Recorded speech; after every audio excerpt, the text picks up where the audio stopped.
Today we'll be talking about block starts and why it's so important to nail this part of swimming race technique. Chances are you've never really given too much thought towards your dives. If anything, it would be to dive as far out as possible and make sure you're really streamlined before you hit the water. Even though this is super important, there is an aspect of diving which I don't think many people have considered before, which is the position that you are on the blocks before you dive. Let me put this into perspective for you. So we have the air around us, which is 1.2 grams per liter. Compare that to water, which is 1 kilogram per liter. This means that air is around 830 times less dense than water. And this means that when you're diving off the blocks, you need to make sure you get the maximum advantage off the dive to make sure you enter the water with the most speed as possible. Because as soon as you enter the water, then you are moving through 830 times more solid, more thicker water. And that goes back to the saying that the dive is the fastest part of your race. So of course you want to make sure to optimize that part so that as soon as you're in the water, you've got that advantage over the other people.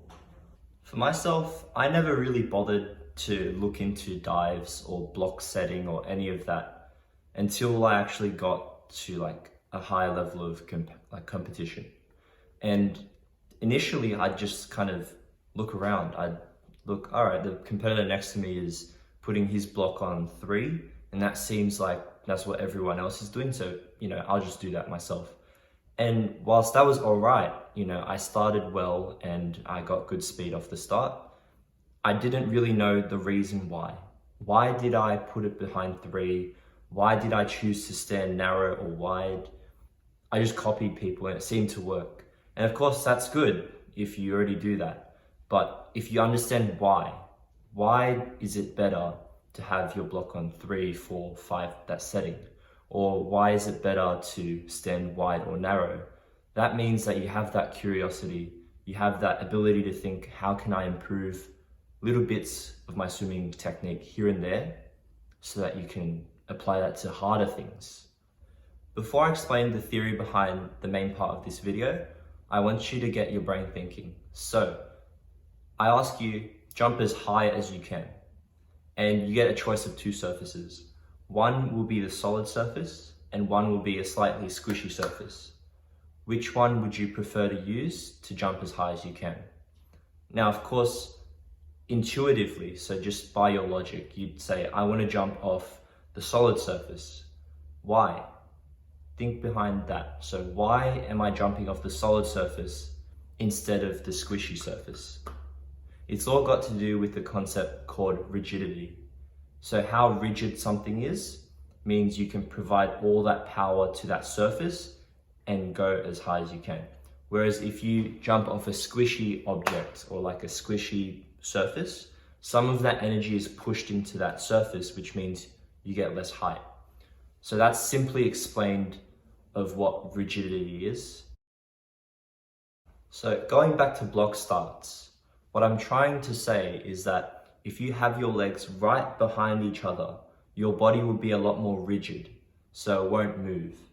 And what you want is for your body to be very stiff off the blocks so that all the power you make with your legs will push you forward.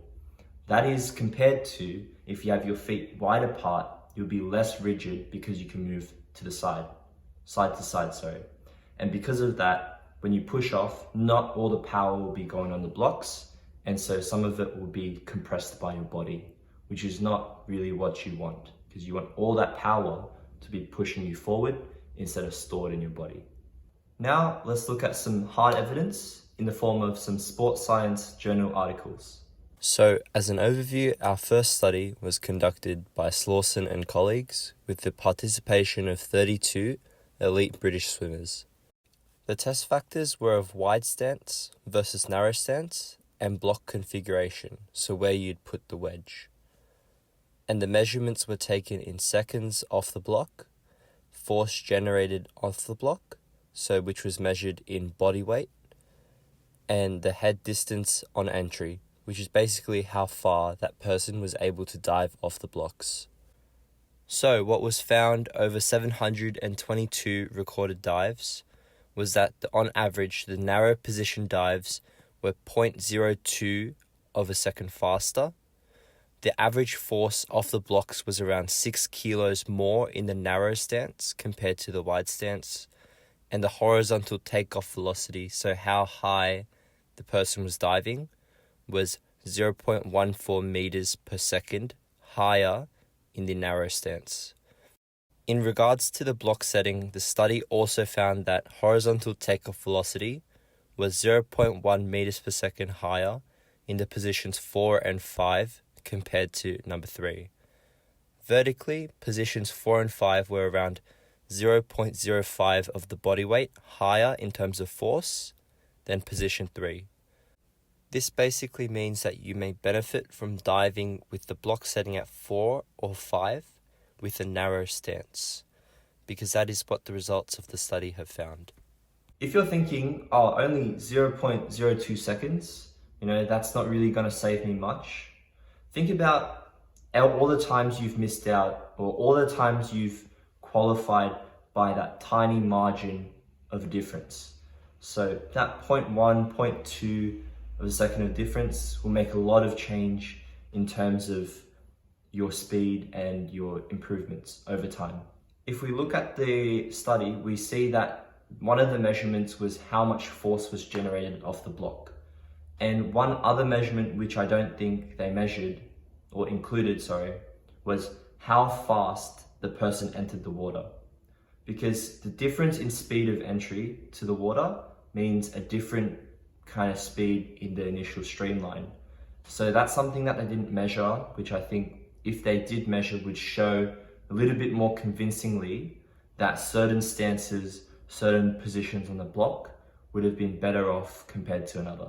Because if you think about it, the more amount of force generated off the blocks, the faster someone would be going through the air. And as soon as they contact the water, that would mean a faster entry speed for their streamline. There's actually a similar study from Bond University, which says average power and average acceleration of the blocks are strong predictors of start performance. So how fast you're able to get off the blocks and how much power you're able to push into the block will show an improvement in start performance. So that means a slight change in your diving position will give you that slight edge over your competition from the start. So we come to the end of the video. I hope it was informative. And so we come to this part where we need to think, all right, so how do I implement it? It's quite simple. You just need to make sure that you do this often so that it becomes second nature. And so every time you get behind the blocks, you think, all right, that's just what I need to do. Get narrow stanced and make sure I'm transferring all that power from my legs straight to the block. And second, experiment with the block settings on the wedge settings. So this study went through that the average British elite swimmer used setting 4 and 5 to produce a lot of power. Test it out and see whether you generate more force off the blocks. Because essentially what worked for people up in the higher end of swimming might work for you as well. And if it does, well, it's really good. If you think this video will help a friend, then share it with them as well. And just one last thing, again, know that all the knowledge you know will be useless unless you use it. So make sure that you take your learnings from this video and implement it the next time you can.